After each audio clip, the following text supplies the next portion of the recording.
श्रीमद् भागवत कथा के पंचम दिवस की कथा में भगवान की बाल लीलाओं का वर्णन माता पिता सेवा मंदिर रामलाल गौशाला एवं वृद्धाश्रम कैलाश मंदिर सिकंदरा आगरा में चल रही श्रीमद् भागवत कथा के पंचम दिवस गुरुवार को कथा में भगवान के बाल लीलाओं का वर्णन करते हुए भागवताचार्य पंडित गरिमा किशोरी जी ने कहा कि भगवान को माखन इसलिए अच्छा लगता है क्योंकि माखन भक्त का प्रतीक माना जाता है।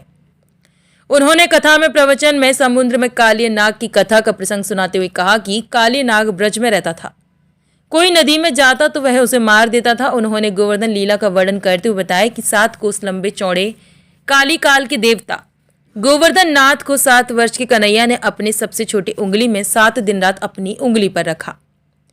भगवान धारण किए रहे इंद्रदेव का अभिमान तोड़ा, इसीलिए जीव को कभी अभिमान नहीं करना चाहिए और कर्म करना चाहिए। फल की इच्छा नहीं रखनी चाहिए, जिससे कर्म करोगे तो फल मिलेगा। इसीलिए भगवान ने भी कर्म को प्रधान बताते हुए कहा, कर्म करना जीव का धर्म है, फल देना मेरा काम है। श्रीमद् भागवत कथा के दौरान कथा व्यास द्वारा बीच बीच में सुनाए गए भजन पर श्रोता भाव विभोर हो गए। हरि नाम से ही जीव का कल्याण हो जाता। कथा व्यास ने बताया कि भागवत कथा विचार, वैराग्य, ज्ञान और हरि से मिलने का मार्ग बता देती है। कलयुग की महिमा का वर्णन करते हुए कहा कि कलयुग में मानस पुण्य तो सिद्ध होते हैं, परंतु मानस पाप नहीं होते। कलयुग में हरि नाम से ही जीव का कल्याण हो जाता है। कलयुग में ईश्वर का नाम ही काफी है। सच्चे हृदय से हरि नाम के सुमिरन मात्र से कल्याण संभव है। इसके लिए कठिन तपस्या और यज्ञ आदि करने की आवश्यकता नहीं है, जबकि सतयुग, द्वापर और त्रेता युग में ऐसा नहीं था। मेरा नाम बालमुकुंद लाल है। आपको कैसा लग रहा है सर, आप यहाँ रामलाल वृद्धाश्रम में कथा सुनने आए हैं, क्या आपको लग रहा है? बहुत अच्छा लगा, जिसकी कल्पना भी मैंने नहीं किया था उससे अधिक लगा मुझे। बहुत मन खुश भी हुआ, शांत भी हुआ। आपका आशीर्वाद देना चाहेंगे? ठीक है, सबको मेरा आशीर्वाद। मेरा नाम राजेश कुमार सूरी है। मैं नोएडा में लॉजिक्स ब्लॉसम काउंटी में रहता हूँ और हम काफ़ी दिनों से सोच रहे थे, गौशाला की हम सेवा करते हैं, लेकिन काफ़ी दिनों से हम सोच रहे थे कि किसी वृद्ध आश्रम में जाएं और वृद्धों की कभी सेवा करने का हमें मौका मिले। मैंने बहुत वृद्धाश्रमों में पता करा, लेकिन मैं जहां भी पहुंचा देवर ऑलमोस्ट कमर्शियल। सब लोग जो हैं वो पैसे लेते हैं at the time of admission as well as for the daily routine, वो पैसे चार्ज करते हैं लोगों से। लेकिन तब मेरे को रामलाल, ये जो जहाँ मैं आज भी खड़ा हूँ, रामलाल वृद्धाश्रम एवं गौशाला का पता लगा।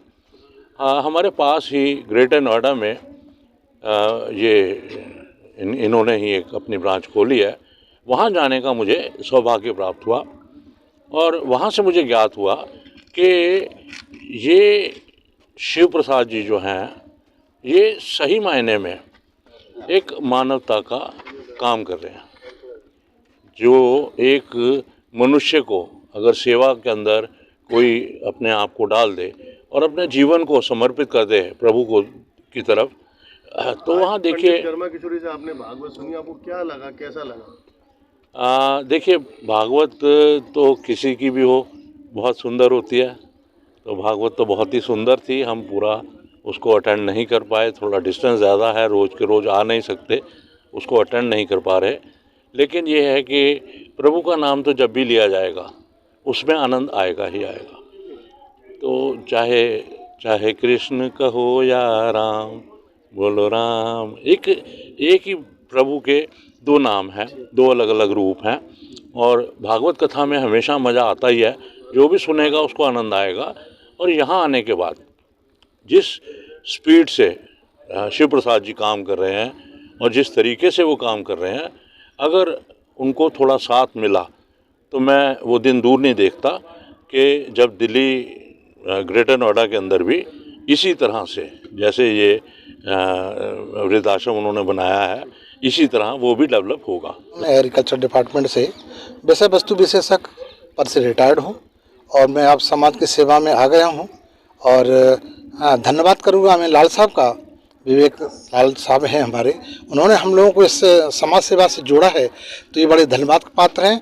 और मैंने यहाँ आकर के ये बड़ा एक गौरवान महसूस किया कि हमारे जो यहाँ के वृद्धाश्रम के जो अध्यक्ष हैं, हाँ, भागवत भी अच्छी हुई है, बहुत अच्छा, हमने जितना समय देखा बहुत बढ़िया हुआ है। और यहाँ के जो अध्यक्ष हैं शिव प्रसाद शर्मा जी, इन्होंने ये ऐसा काम किया है जो एक बहुत बड़ा ऐतिहासिक कार्य कर रहे हैं, क्योंकि इन्होंने मानव सेवा, जिनको कोई सहारा नहीं है, बेसहारा लोगों को सहारा दिया है, उसके लिए ये हमारे सत सत नमन करने योग्य हैं। और मैं ऐसी आशा करता हूँ, चल रहा है, हाँ, ये भागवत कराई है, इसका भी बहुत बड़ा महत्व है। दूसरी बात ये है कि मैं ऐसी कामना करूँगा प्रभु से कि इनको ऐसी शक्ति प्रदान करे कि ये आगे बढ़ते रहें, इसी प्रकार से मानव सेवा करते रहें, ये मैं ऐसी कामना करता हूँ। इनके लिए मैं बहुत बहुत धन्यवाद का पात्र समझूंगा और मेरी तरफ से बहुत बहुत साथ। मेरे जितने भी ये सारे आप मेंबर देख रहे हैं, सब हम लोग एक संस्था से जुड़े हुए हैं, NGO deny it wings young foundation.